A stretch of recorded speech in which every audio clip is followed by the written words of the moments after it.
Hora H do Agro, com Kellen Severo. Oferecimento Ihara.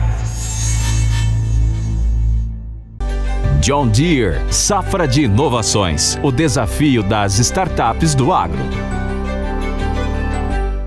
Olá, sejam muito bem-vindos ao Hora H do Agro, um programa onde discutimos e analisamos os temas que mais importam para o agronegócio brasileiro.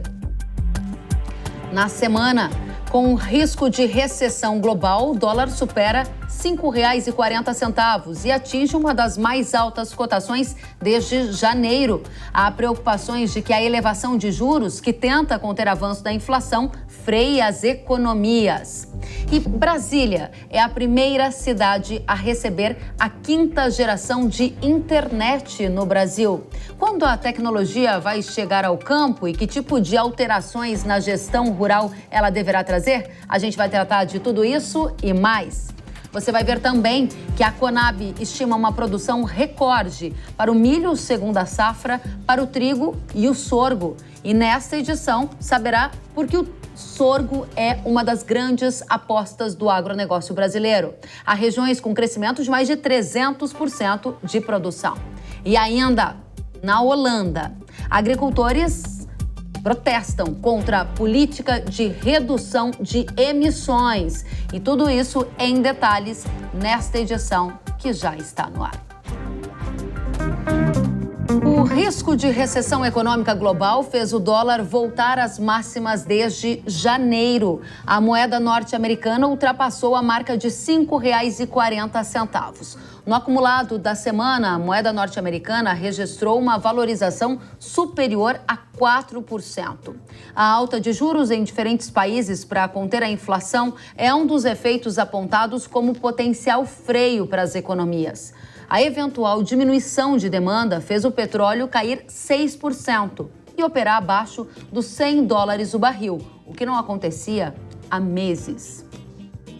E para abordar o cenário econômico, os impactos para o agronegócio e todos os detalhes em uma análise aqui no Hora H do Agro, eu vou conversar com o economista e pesquisador do Centro de Estudos do Agronegócio da Fundação Getúlio Vargas. Vamos receber Felipe Serigati. Felipe, seja muito bem-vindo ao Hora H do Agro, uma satisfação recebê-lo. Olá, Kellen, tudo bom? Satisfação é minha de poder conversar com você e com o seu público. Muito obrigada. E a gente quer saber qual é a chance dessa recessão econômica global acontecer. Bom, então vamos lá. Em termos de recessão mesmo, ou seja, o mundo ficando menor, a economia mundial encolhendo, essa chance, por enquanto, ela é pequena. Mas o cenário que está mais claro diante de nós é de uma desaceleração, ou seja, o mundo vai crescer, no entanto, vai crescer menos. Naturalmente, isso gera reflexo em diversos ativos, para diversas economias, para diversos mercados, inclusive o universo agro brasileiro. O agronegócio, então, deve sentir os reflexos dessa desaceleração econômica. De que maneira é possível, eventualmente, avaliar algum efeito na formação de preços de commodities agrícolas, como soja, milho, trigo e outras? Sem dúvida alguma, Kellen. Na realidade, nós já estamos vendo esse ajuste, né?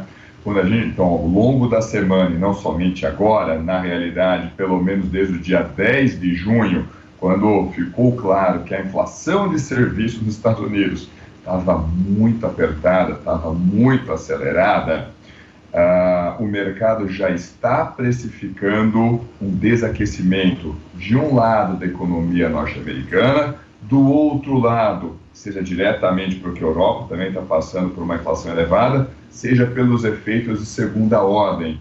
Essas regiões crescendo menos fazem com que o mundo cresça menos. Então, está aí quase que para completar um mês, o mercado já está precificando essa desaceleração e as cotações, as commodities, têm operado em patamares cada vez mais inferiores.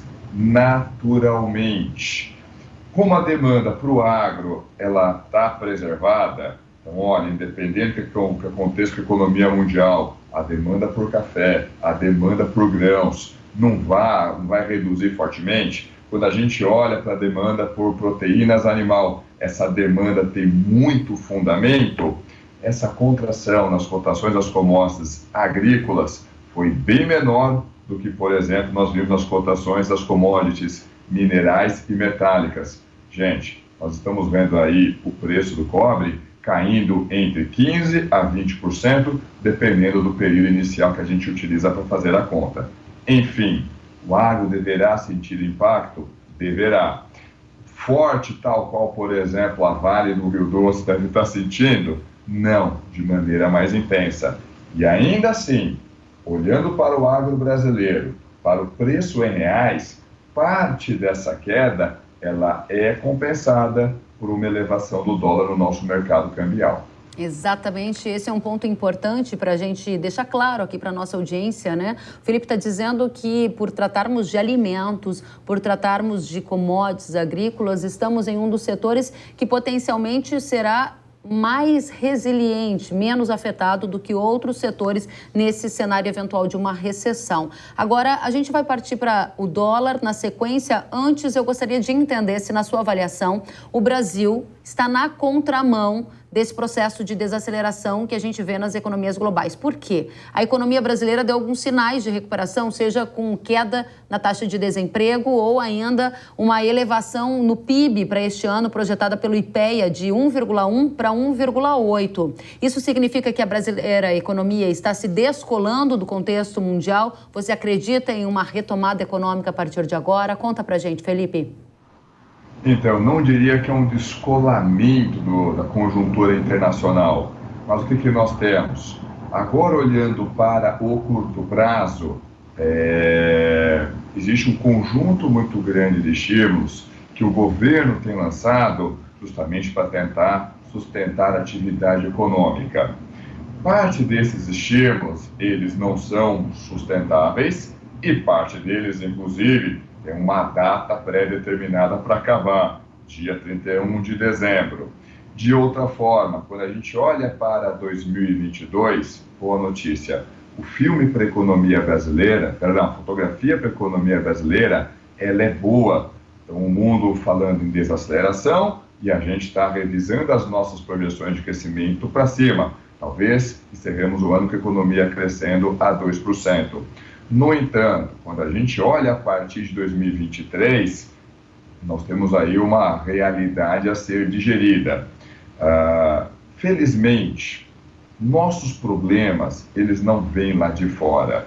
Então, quando a gente olha para a conjuntura internacional e o mundo olha o Brasil fortemente como um fornecedor de commodities, de fato, a nossa demanda, os nossos fundamentos são mais resistentes. Agora, os nossos problemas vêm aqui de dentro. E aí a grande questão é justamente essa. Sociedade brasileira, será que nós conseguiremos apertar os nossos parafusos para que a gente possa reorganizar a nossa economia a partir de 2023?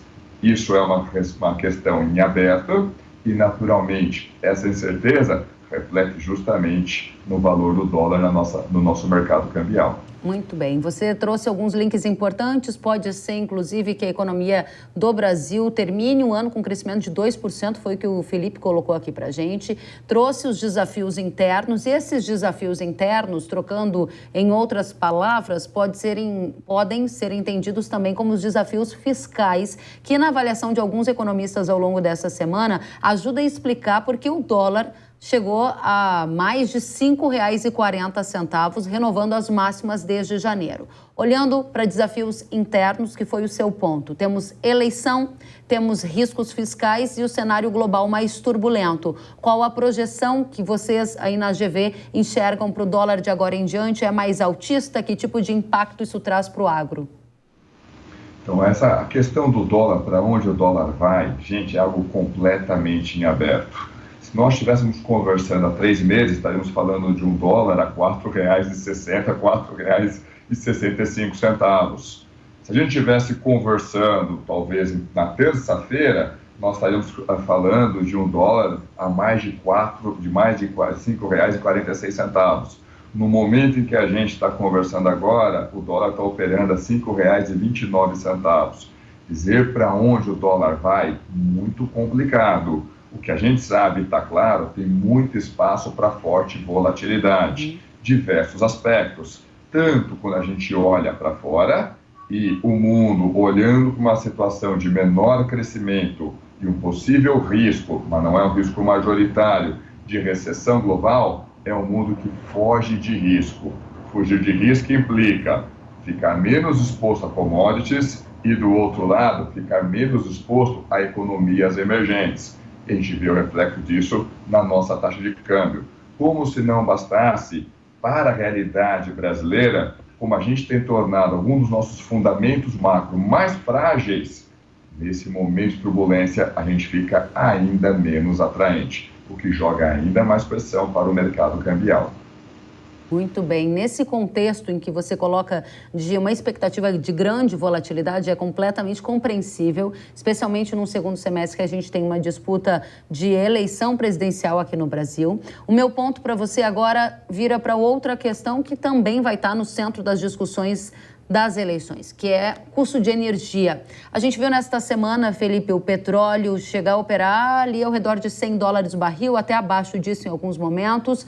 E isso é algo que nos surpreende, é uma das cotações mais baixas dos últimos meses e leva em consideração uma preocupação com arrefecimento de demanda, fruto dessa situação de risco de desaceleração global. Meu ponto para você é, existe uma tendência de alta para petróleo, de baixa para petróleo? O que vai reger esse mercado na sua avaliação? Então, esse é o ponto mais importante. Mais do que dizer se esse dólar vai estar no final do ano operando a $120 o barril ou a $90 o barril, é a gente olhar quais são os fundamentos, quais são os drivers que estão direcionando esse preço. Vamos lá, qual que é o principal driver que está fazendo com que o preço do barril do petróleo teste alguns pisos? Justamente a perspectiva de desaceleração da economia mundial. Um mundo que cresce menos é um mundo que demanda menos energia, demandando menos energia, reduz a pressão sobre o preço do petróleo.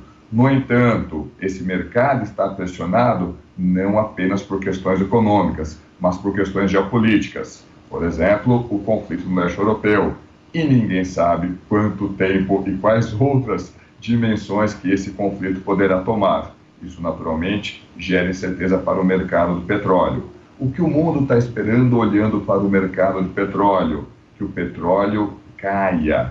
Um petróleo mais barato significa custos de produção menores, menor pressão sobre a inflação, o que leva os bancos centrais a uma necessidade de menor aperto monetário, menor desaceleração para segurar a inflação. Quando a gente olha agora para o Brasil, é importante a gente ressaltar, mercado de energia aqui no Brasil é um pouco diferente. Lá fora, Estados Unidos, Europa, é muito comum a gente ter misturado mercado de energia elétrica com mercado de combustíveis. Aqui no Brasil, não. Nosso mercado de energia é fortemente condicionado por hidroeletricidade, que está fortemente associada, vamos dizer assim, ao bom humor ou não de São Pedro. Se São Pedro mantiver o bom humor que teve ao longo do primeiro trimestre desse ano, a gente pode manter a nossa tarifa de energia em patamares menores, como a gente tem desde a virada de abril para maio. Boa notícia. Com relação ao mercado de combustível, vai depender do petróleo? Vai. Só dele? Não, vai depender também justamente da taxa de câmbio. No momento que a gente conversa, a defasagem do preço do óleo diesel lá fora, comparado com o preço aqui dentro, ela está menor, apenas de 5%.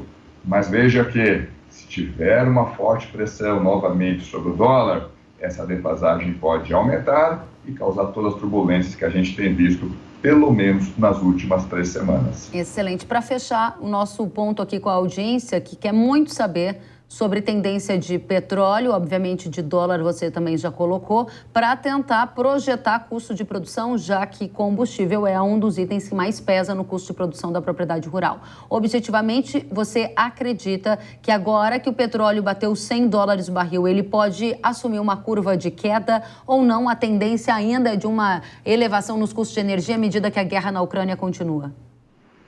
Pois é, então, de novo, esse cenário está em aberto, mas o pessoal está olhando para custos de produção, Se a gente olha, por exemplo, para fertilizantes, que também está associado ao mercado de petróleo, gente, historicamente, quando a gente olha para o retrovisor, o mercado de fertilizantes leva mais tempo para reagir. Então, mesmo que a gente veja uma queda no preço do petróleo, quer dizer que a ureia, o nitrogenado vai ficar mais barato? Provavelmente não. O mercado de fertilizantes leva mais tempo para reagir. Isso significa que, praticamente, independente do que aconteça com o mercado do petróleo, olhando para o mercado de fertilizantes, a gente deve continuar operando. Quem ainda não adquiriu, vamos imaginar assim, seus fertilizantes para o início da safra de verão 22-23, ou até mesmo para os fertilizantes a serem utilizados na nossa segunda safra lá no ano que vem, esses custos deverão permanecer pressionados, ao menos do lado dos fertilizantes. Muito bem. Felipe Serigati, pesquisador do Centro de Estudos do Agronegócio da Fundação Getúlio Vargas. Foi uma satisfação recebê-lo aqui no Hora H do Agro. Jovem Pan News agradece a sua presença. Volte sempre. Eu que agradeço o convite. Uma excelente sexta-feira para vocês e até a próxima. Até. E nesta semana, a Companhia Nacional de Abastecimento projetou uma safra recorde de grãos na temporada 21-22. A expectativa é de uma produção de mais de 272 milhões de toneladas, apesar dos problemas climáticos registrados na safra verão. O destaque de produção está nas safras de inverno. O milho, segunda safra, o trigo e o sorgo, que deverão atingir os maiores volumes da história. A segunda safra de milho é estimada em 88,4 milhões de toneladas, a de trigo em 9 milhões de toneladas e a de sorgo em 3 milhões de toneladas. E o sorgo é uma das novas apostas do agro, é isso mesmo. O grão ele é usado na ração animal, principalmente frango. E uma das vantagens é que ele é mais resistente a períodos de estiagem. Há regiões em que a produção cresceu 362% na temporada. O caso de Mato Grosso do Sul. No Piauí, houve um incremento de 200% na produção. E na Bahia, quase 100%. Vamos aprofundar este tema com o gerente de acompanhamento de safras da Conab, Rafael Fogaça, que está conosco. Rafael, seja muito bem-vindo. Olá, Kellen. Obrigado pelo convite. Obrigada a você pela oportunidade de entendermos todo esse destaque do sorgo, né? A safra de sorgo do Brasil deverá atingir 3 milhões de toneladas. Isso representa um aumento de quase 45% em relação ao ciclo anterior. Por que o sorgo é a aposta do agro brasileiro? Quando nós estávamos fechando a safra de grãos este mês, o sorgo chamou a atenção porque agora já é a 7ª maior cultura produzida no Brasil, né? Soja e milho são disparados na frente as maiores, depois arroz e trigo, nós temos caroço de algodão e feijão e logo depois o sorgo. O sorgo é uma cultura, como você mesmo mencionou, que ela tem uma aptidão a resistir a estiagens, mais do que outras culturas. Então ela é uma cultura que geralmente quando o produtor não consegue semear milho dentro de uma janela ideal, milho segunda safra, opta-se por semear sorgo, porque ele é mais resistente à estiagem, que é comum acontecer no Brasil após mês de abril, maio, em grande parte do Brasil central, né? Quase toda a região de Cerrado. Interessante. Há uma tendência de crescimento do sorgo daqui para frente? Quais regiões devem apostar mais na cultura, na sua avaliação? As regiões que mais plantam sorgo atualmente Goiás, é o maior estado produtor. Se juntar Goiás e Minas Gerais, produzem 2/3 da produção do país, mas nós temos produção de sorgo em vários outros estados, e como eu falei, devido à aptidão dele a ser mais resistente a estiagens, é mais comum você ver a implantação da cultura em regiões onde o regime climático não é muito favorável na segunda safra. Lembrando que a gente está estimando uma safra de 73 milhões de hectares, mais de 73, cerca de 51 milhões de hectares é o uso em primeira safra, e a gente tem aí pouco mais de 20 milhões sendo utilizado numa segunda safra para a produção de grãos. Não que os outros 30 milhões ficam parados, mas eles são dado outra destinação senão a produção de grãos, né, ou produção de uma pastagem de inverno ou algum outro tipo de cultura. Então a gente tem bastante potencial de crescimento nessas áreas.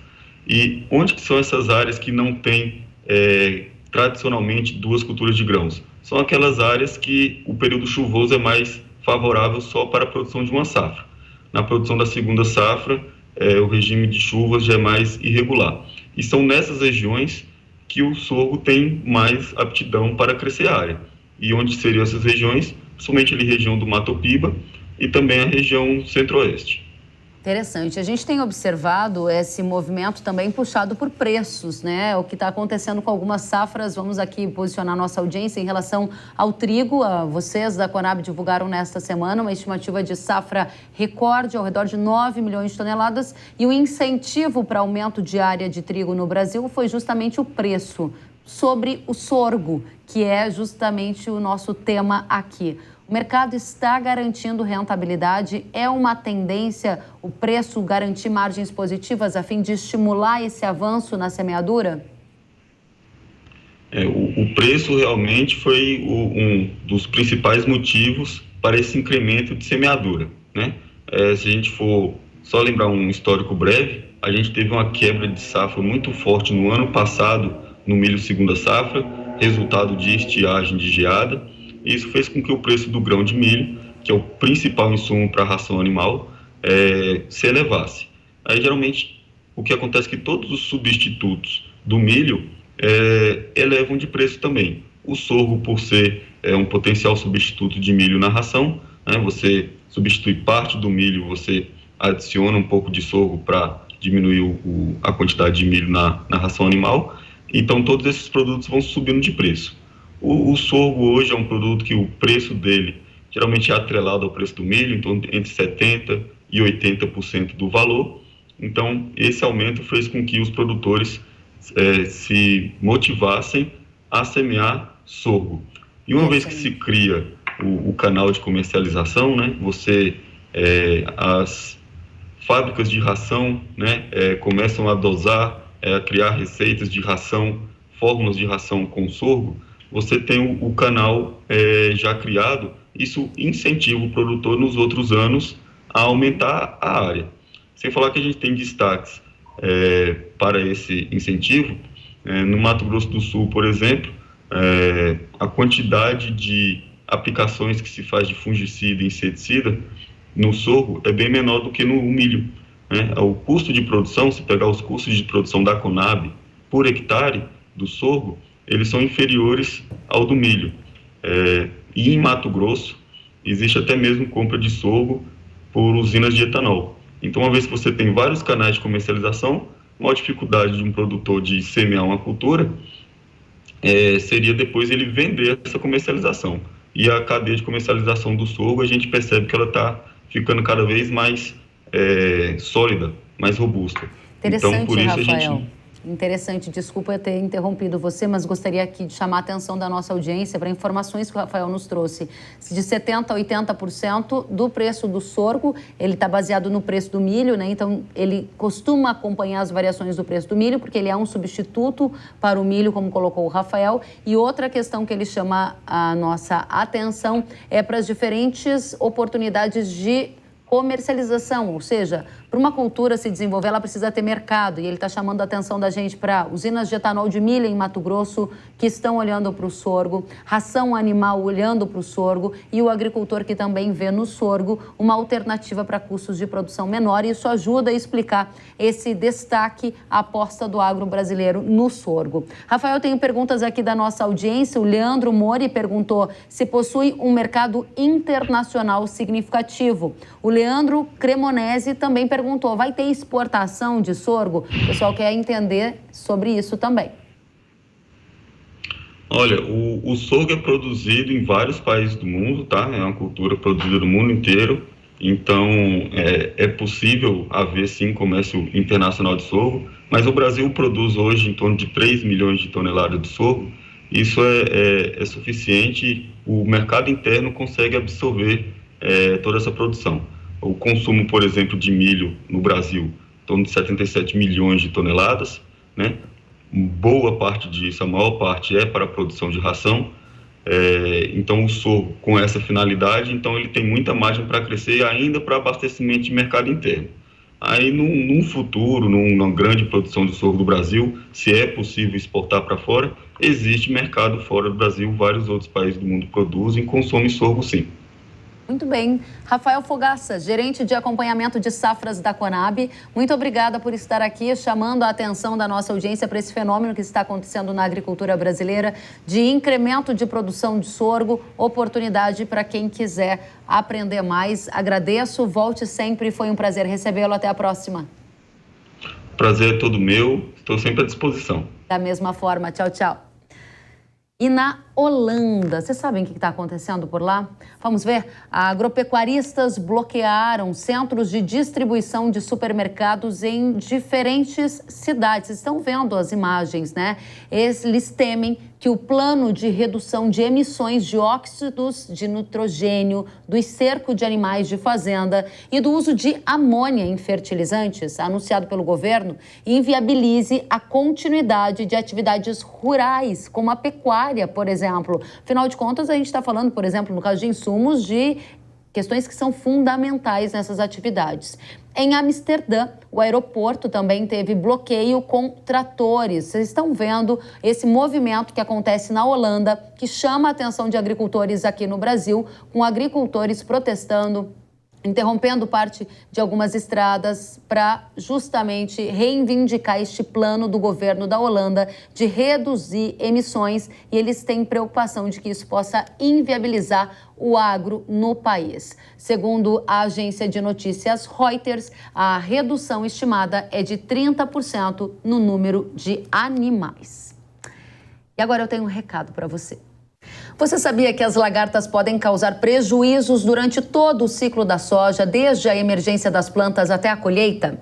Elas são pragas que se desenvolvem muito rápido e que estão cada dia mais resistentes, levando incontáveis prejuízos às lavouras brasileiras. Pensando nisso, a Yara lançou recentemente o Hayat, um inseticida com tecnologia inédita que varre as lagartas da soja para sua plantação ficar protegida e você obter o máximo de rentabilidade.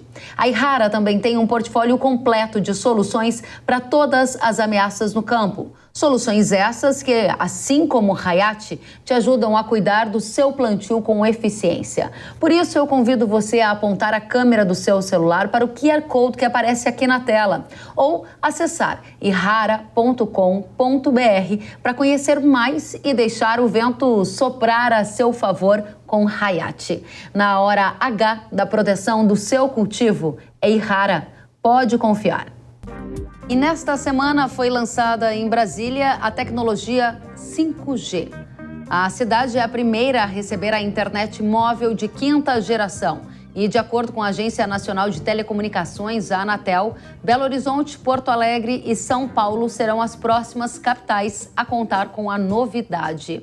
A implementação dessa tecnologia no Brasil gera expectativas para o agronegócio, já que, quando chegar ao campo, o 5G pode aumentar a velocidade de conexão, acelerar a implantação da chamada internet das coisas, com mais transferência de dados, inteligência artificial e conectividade.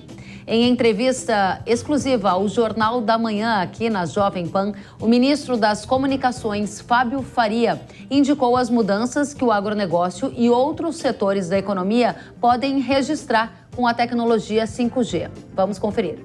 Então, nós estamos partindo agora para termos o país com a maior cobertura do 5G standalone, que é o 5G puro, entre todos os países do mundo.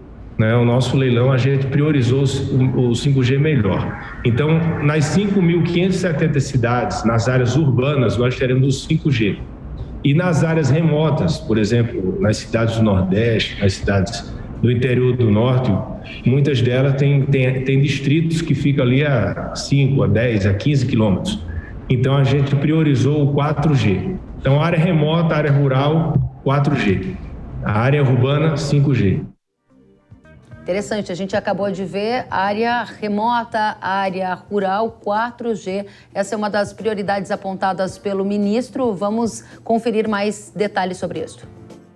Com o 5G, vão vir várias aplicações na indústria. Por exemplo, o agronegócio vai sofrer uma mudança muito grande. Você pega 1 quilômetro quadrado do agronegócio, no 4G, você consegue ligar 10 mil dispositivos. No 5G, 1 milhão de dispositivos. Então, o agronegócio ficará todo conectado. A telemedicina, você vai ter atendimento à distância, né? Até cirurgia à distância, carros conectados. Então, as empresas, elas já estão preparadas para quando tiver implementação no país, a gente conseguir ter todas essas empresas funcionando em diversos setores. A gente já viu isso funcionando em vários países. Eu estava agora na Alemanha mesmo, semana passada, visitamos algumas empresas, a Lufthansa, a BMW, lá 90% da Alemanha já tem conexão do 5G, 90% das pessoas. Então já tem várias aplicações funcionando. Eu acredito que até o ano que vem, por exemplo, nós teremos já muita coisa no agronegócio, no setor de mineração, no setor automotivo, que vai ter algo assim extraordinário. Nós teremos aí num futuro breve aí todos os veículos autônomos, né? Veículos sem motorista, frotas de caminhões, né? Vai ver aí 10, 15, 20 caminhões sem motorista trafegando aí pela estrada. Enfim, nós teremos um mundo novo. Sim. Que vai começar todo dia, a gente vê uma novidade acontecendo e, enfim, que a tecnologia traz isso. Muito interessante. Obrigada, ministro, pelas colocações aqui na Jovem Pan, que indicam a direção dessas tecnologias e os impactos para o agro. Vamos continuar essa discussão sabendo o que já está acontecendo no agronegócio, o que vem por aí? Para aprofundar a análise, vamos receber o diretor do Centro de Pesquisa e Desenvolvimento em Telecomunicações, Alberto Paradisi. Alberto, seja muito bem-vindo, satisfação em recebê-lo. Boa tarde, Kellen. Boa tarde, muito obrigado pelo convite e pela oportunidade.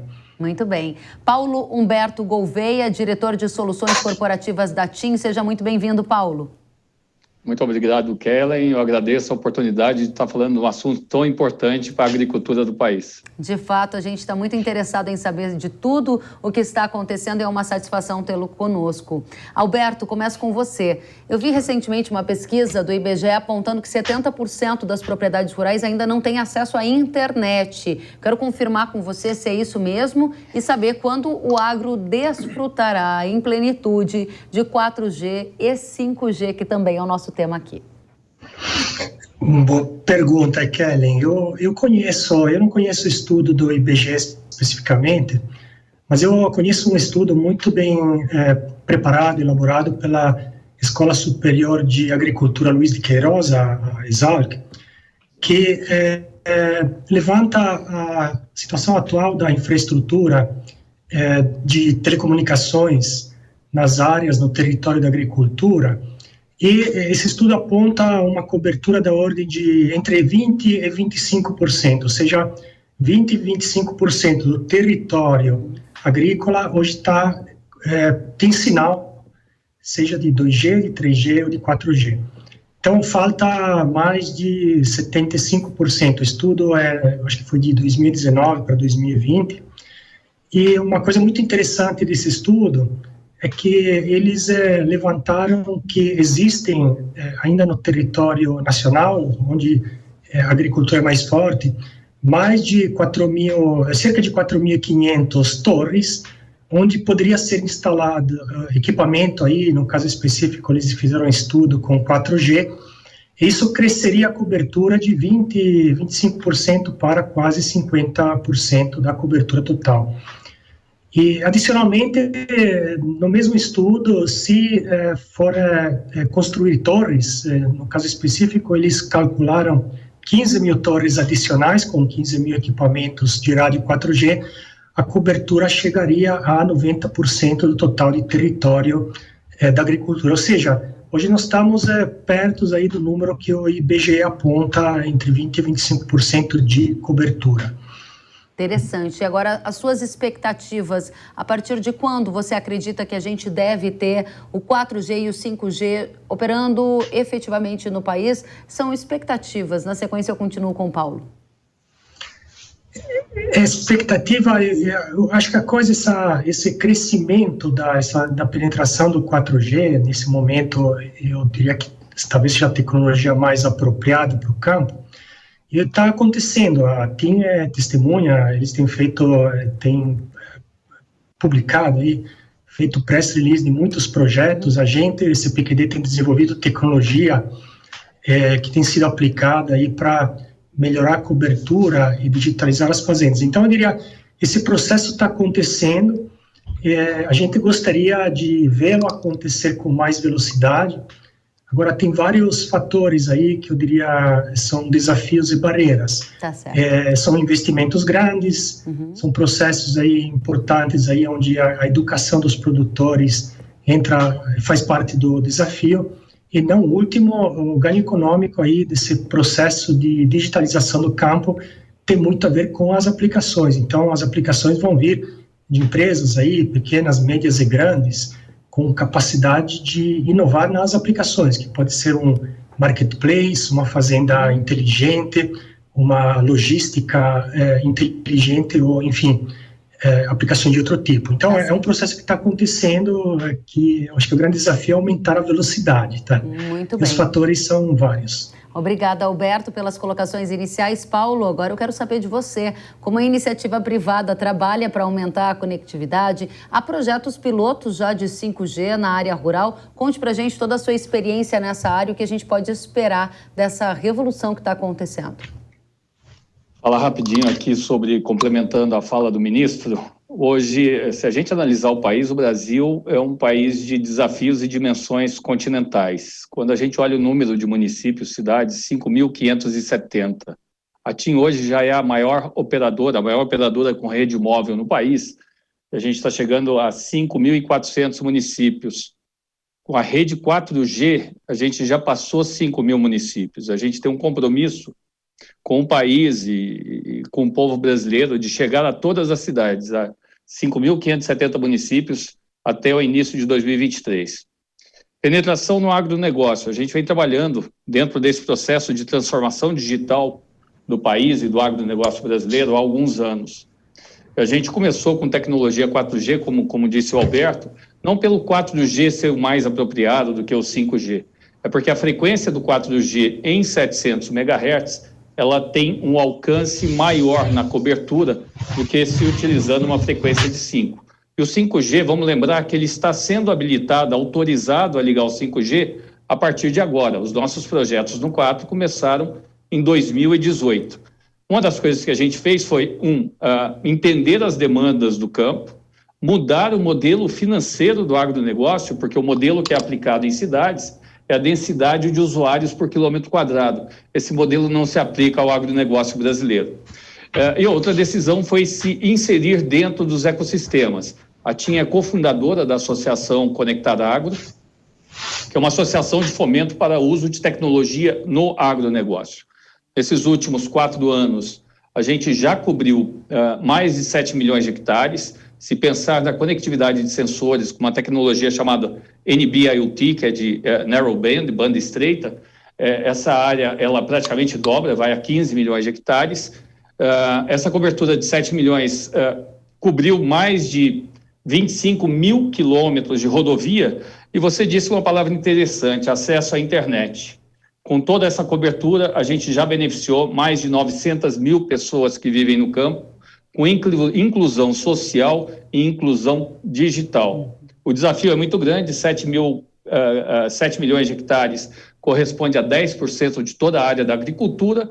Se a gente pensar na área da pecuária, são mais 300 milhões de hectares pela frente. É um grande desafio. É um grande desafio, interessante você colocar em números para a gente entender as proporções.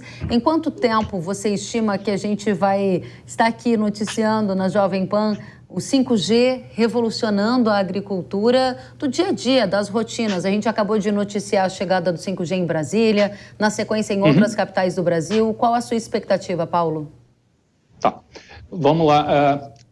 O 5G é uma nova tecnologia e, como eu disse, é um processo de transformação digital. A gente está fazendo uma jornada de transformação digital do agronegócio. Então, a gente está começando com 4 e o 5G ele tem características de ultra banda larga, ou seja, velocidades acima de 1 gigabit por segundo, de baixíssima latência para comunicação de veículos autônomos, Então, só para se ter uma ideia, a gente trabalha no 4G entre 40 e 70 milissegundos, no 5G você é possível trabalhar com 1 milissegundo.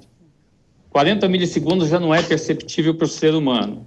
E a outra questão é milhões de dispositivos por quilômetro quadrado, como bem citado pelo ministro. Então, isso são características técnicas do 5G. Como ele vai ser aplicado, a solução, os casos de uso e as aplicações do 5G serão definidos pelo mercado do agronegócio. Para que a gente crie esses casos de uso e essas soluções, o ano passado a gente fez o primeiro piloto, em maio de 2021, a gente lançou um primeiro piloto em Rondonópolis, junto com a Associação Mato-Grossense dos Produtores de Algodão. Agora, em abril, nós fizemos o segundo projeto com o pessoal da Insolo, no sul do Piauí, segundo projeto ativando a rede 5G, onde a rede 4 já estava disponível, exatamente para que, junto com o mercado do agronegócio, a gente comece a criar as soluções que vão ser aplicadas com a tecnologia 5G. Cada uma dessas características, vídeo de altíssima definição, ultrabanda larga, baixíssima latência, veículos autônomos, milhões de dispositivos, sensores. No projeto que a gente fez com a Citrosuco, eles falaram na digitalização do pé de laranja, ou seja, todo pé de laranja conectado. Talvez qualquer dia desse, a gente vai estar falando do boi conectado, e a população do rebanho brasileiro é maior que a população de pessoas no Brasil. Excelente. Paulo, só para amarrar, você trouxe, então, projetos pilotos em Mato Grosso, Piauí, mas para fechar muito numa palavra ou duas, se você puder, a sua expectativa de 5G atuando de fato no agro brasileiro, para quanto tempo? Já tem projeto piloto, mas quando isso vai ser uma realidade, uma rotina? Assim que definida essas soluções, a gente recentemente agora, a gente acabou de fechar um novo projeto de criação, é um centro de inovação para soluções em 5G.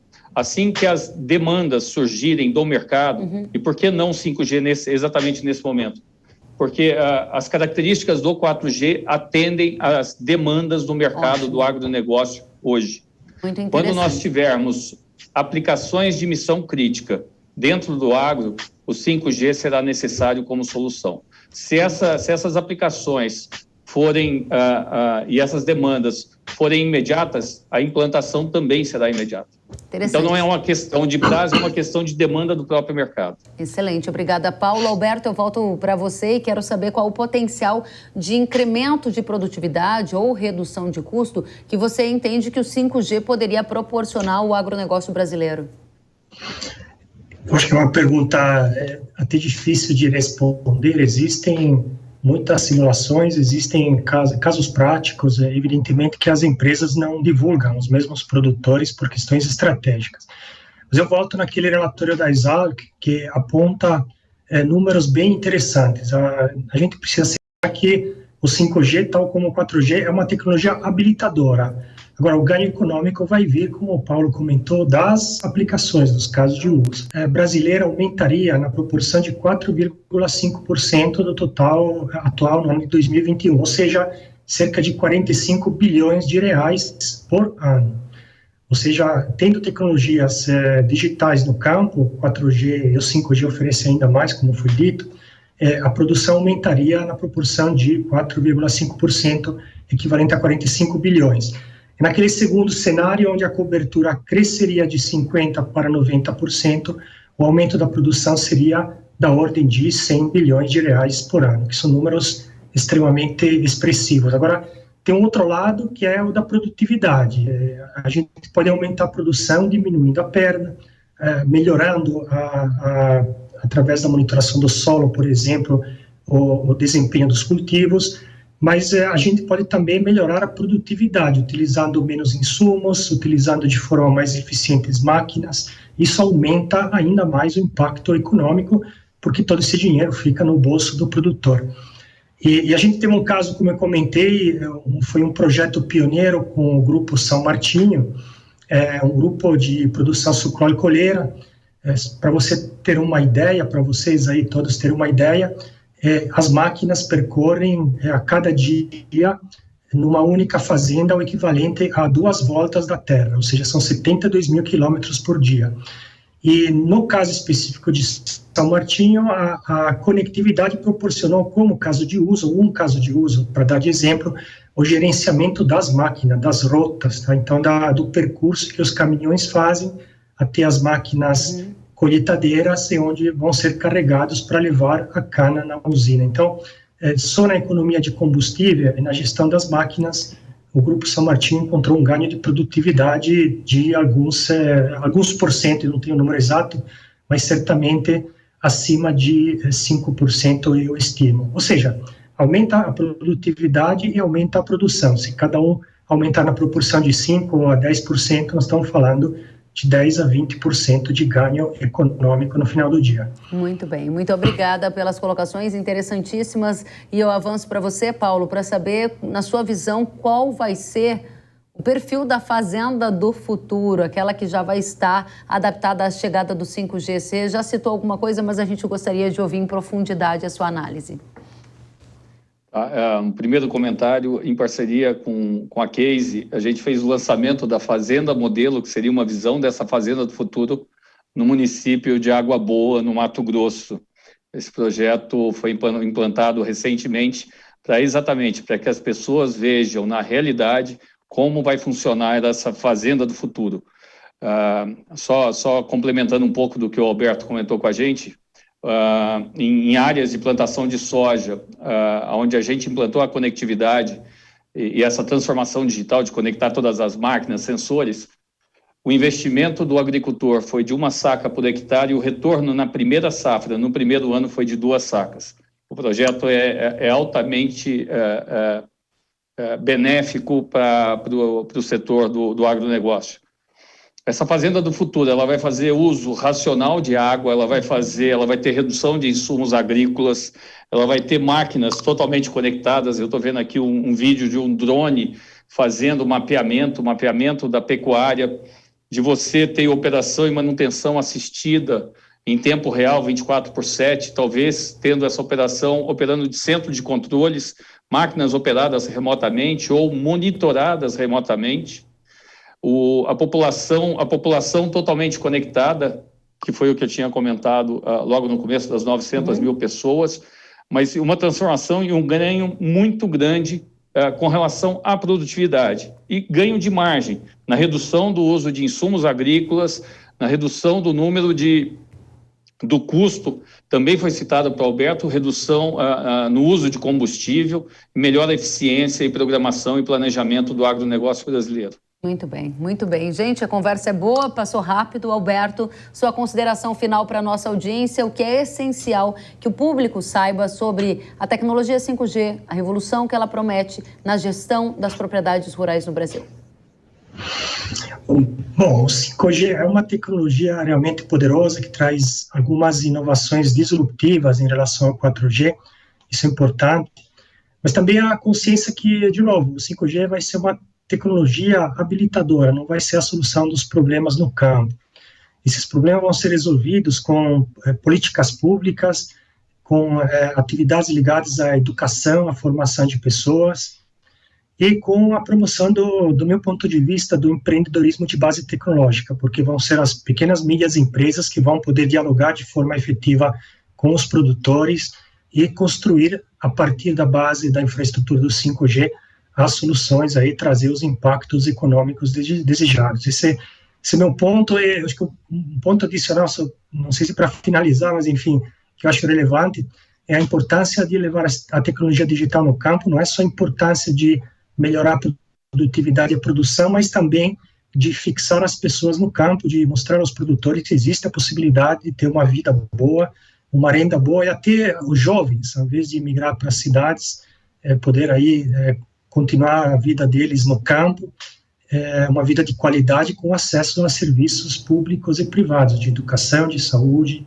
de governo e assim por diante. Então, isso é que o 5G pode certamente proporcionar para o país. Alberto, interessante, né? Você chega até no momento de entender que o jovem pode se fixar mais às rotinas de agro se puder contar com conectividade, com internet, fazendo parte de um mundo que hoje é híbrido e a gente pode remotamente decidir muito dos nossos negócios. Interessantes os seus pontos. Obrigada, Alberto. Paulo, a sua consideração final, e eu gostaria de entender algum risco ligado ao avanço de toda essa digitalização, principalmente quando a gente fala de segurança digital, privacidade de dados, é algo que vocês também estão olhando quando pensam em toda essa infraestrutura que precisa ser colocada no país? Seus pontos para a gente. Falando um pouquinho com relação à segurança, só lembrando o seguinte, a rede LTE, que é essa rede 4G e 5G LTE de Long Term evolução de longo prazo, é a rede mais segura de comunicação que existe. Todas as transações financeiras que são feitas no mercado, que você tem, as operações são feitas via redes móveis. E com relação, então assim, não existe não é que não exista preocupação, mas existe essa segurança de estar se trabalhando com a rede mais segura. Uma preocupação muito grande com relação à LGPD, cada um tem seus dados, a gente vai estar gerando milhões de dados. Quando eu falo a gente, entenda a operadora de telecomunicações como habilitadora dessa transformação digital, conectando todas as máquinas que vão gerar informações para a indústria do agro e para o produtor. Gerar informações é armazenar dados em ambientes seguros e trabalhar no processamento desses dados para tomada de decisão em tempo real, senão não teria sentido nenhum que a gente está discutindo aqui. Com relação às considerações finais, muito desse desafio de implantação, primeiro de dar cobertura a toda a população rural, das pequenas comunidades. Então esse é o nosso grande desafio dentro desse continente chamado Brasil, seja inicialmente com a tecnologia 4G e logo em sequência vindo com a 5G, uma vez definido os casos de uso, integrado ao mercado e ao ecossistema do agronegócio, para que a gente leve solução. Conectividade não é solução. O nosso papel dentro do setor do agronegócio é ajudar o Brasil a produzir mais alimentos, ajudar o Brasil a alimentar o mundo. Nós não somos no agro mais uma empresa de telecomunicações, nós somos um parceiro do agronegócio. Muito bem, muito obrigada, Paulo. Quero agradecer a vocês, então, Alberto Paradisi, diretor do Centro de Pesquisa e Desenvolvimento em Telecomunicações. Muito obrigada. Volte sempre, Alberto. E agora é hora de estreia no Hora H do Agro. John Deere, safra de inovações, o desafio das startups do agro. A John Deere estará conosco a partir desta edição para tratar de inovação e também nos contar sobre o primeiro reality show do agro. Vamos receber o Leandro Carrion, gerente de inovação da John Deere. Leandro, seja muito bem-vindo, um prazer te receber. Obrigado, Kelly. Um prazer estar aqui contigo, falar sobre a John Deere e falar sobre inovação. Exatamente. Vamos contar para todo mundo, né, como essa história de inovação começou dentro da John Deere, como você define o trabalho que a John Deere faz. Conta para todo mundo que está nos assistindo. Excelente, obrigado. Na verdade, Kelly, a John Deere é uma empresa de 185 anos, quase bicentenária, onde inovação sempre foi um dos nossos valores. Tanto é que o fundador da empresa, ele era um inventor. Ele inventou o arado autopropelido, que revolucionou a agricultura mundial. E dentro dessa linha, a gente sempre trabalhou muito com investimento em pesquisa, desenvolvimento. A John Deere investe quase 7 milhões de dólares por dia em inovação. E por isso nós temos hoje produtos, serviços, soluções altamente tecnológicos a serviço da agricultura brasileira. Agora, para quem está conhecendo a John Deere neste momento, a John Deere é uma empresa de máquinas agrícolas, ela é uma empresa de tecnologia, ela é uma empresa de quê? Esse é um excelente ponto. A John Deere é uma empresa de soluções tecnológicas. Nós temos soluções tecnológicas para ajudar o agricultor brasileiro, para ajudar a agricultura a ser cada vez mais produtiva, cada vez mais sustentável. Interessante. É nesse contexto que vocês, então, lançaram esse reality show de startups do Brasil. Se chama Safra de Inovações. Qual o objetivo do projeto? Como ele funciona? Excelente. Kelly, a John Deere tem produtos, serviços, soluções, tecnologias a serviço do agro. Mas esse agro, ele é cada vez mais tecnológico e os desafios são cada vez maiores. Então nós criamos algo a mais, nós demos um passo a mais, que é a nossa inovação aberta. conectando universidades, startups, conectando os hubs de inovação com o mundo agro. E a gente está vendo já o reality show na tela, Safra de Inovações, e eu fico curiosa aqui para saber, né? Quem é que julga se a ideia é boa ou não? Como é que se define quais as soluções inovadoras que estarão ali na disputa? As imagens estão belíssimas do agro do Brasil. Belíssimas, né? Já convidamos todo mundo para assistir. O Safra de Inovações está trazendo para o mercado como nós estamos trabalhando com startups, buscando soluções para o agro. Na verdade, nós temos grandes startups, nós avaliamos mais de 100 startups, chegamos a 9 que estão participando do programa. É uma verdadeira safra de inovações. E os jurados, quem nos jurados, são incríveis. Eu vi ali gente conhecida do agro. Quem é que está fazendo o julgamento de tudo isso? Nós temos o Chico Jardim, da SP Ventures. Nós temos a Teca Vendramini, que é presidente da Sociedade Rural Brasileira. Nós temos a Mariana Caetano, que é do grupo KTPL. São executivos do agro, ligados à inovação, buscando soluções para o agro. Eles colocam as startups em desafios grandes aqui. É muita emoção, é muito legal assistir. Olha, muito bacana. Eu vou pedir para a produção colocar mais imagens para deixar aquele gostinho para quem está em casa para ir direto assistir Safra de Inovações. São soluções para o agro brasileiro para enfrentar os desafios mais variados. Dá para dar uma dica do que a gente vai encontrar nesse episódio aí? Que soluções já foram reveladas, Leandro? Claro, claro que sim. Sem spoiler, né, Kelly? Sim. Nós temos aqui desafios ligados à digitalização, ligados à logística, ligados à capacitação, ligados à sustentabilidade. São desafios do agro, comuns do agro brasileiro. E tem startup que faz chover, tem startup que traz solução de educação, tem startup trazendo biotecnologia, temos gestão logística de frota. Tem muita coisa bacana, tem muita emoção, muita disputa e muita novidade para o agro brasileiro. Então o Leandro vai ter que voltar mais vezes aqui, porque a gente quer conhecer muito mais sobre esse cenário de inovação, para não deixar o pessoal ali na curiosidade. Cada etapa, um vencedor vai para a final e depois da final tem um grande prêmio que é, além, óbvio, da inovação para o agro, mais algum, Leandro? Exato, exato. Cada episódio tem um vencedor.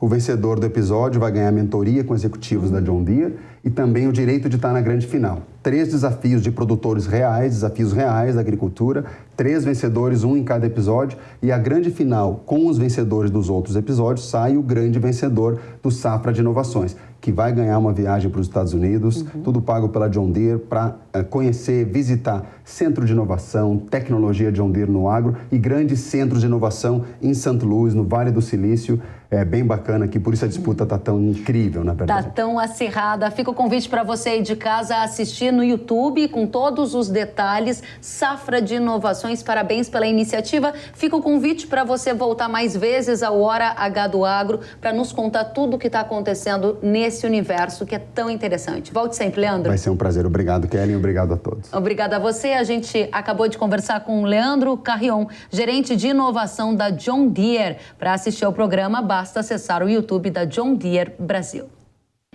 O Hora H do Agro de hoje fica por aqui. Nós nos vemos na próxima semana. Até lá. Tchau, tchau.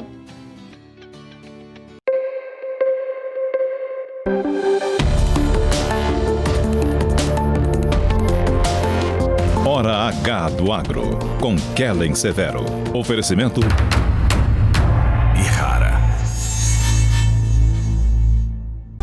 John Deere, Safra de Inovações, o desafio das startups do agro.